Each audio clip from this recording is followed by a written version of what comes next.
Good day guys, this is Ugo TV. So today we'll be proceeding with our editing using Inshot App. So like my page, Facebook page at Ugo TV, subscribe to my YouTube channel at Ugo TV 10.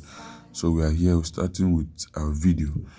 So once you're here, you select a new project. So make sure you select a short video. Okay, from your own side, select a short video so that it will be easy for you to edit.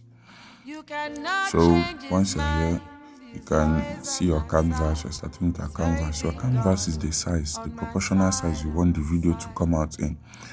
Okay, as you can see, once I'm changing the size, it's changing. The video size is changing. You can actually increase the size of the video. As you can see, you can increase and you can decrease. So once you're done, you come over to your music.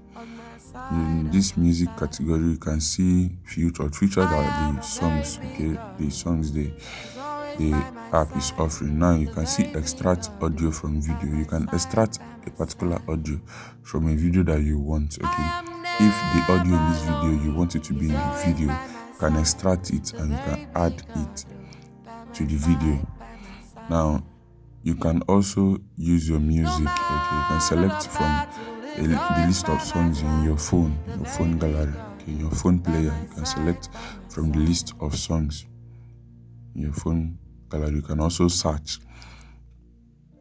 Now effects, you can add effects such as animal voices, any effects at all, bell and stuff. Now in your record button, you can use it to add your own voice. Okay, you can say something over the video. This is mostly how I make my own video, guys. So you can say something over the video. And the X icon is for you to cancel the recording process. The good mark is for you to proceed. The other icon is for you to start afresh with the recording. So this is all about editing for now, guys. Using your canvas, add your music in Inshot App. So make sure to share this video and follow up for more updates. In my next video, I'll get to talk about the other icons here. Make sure to share.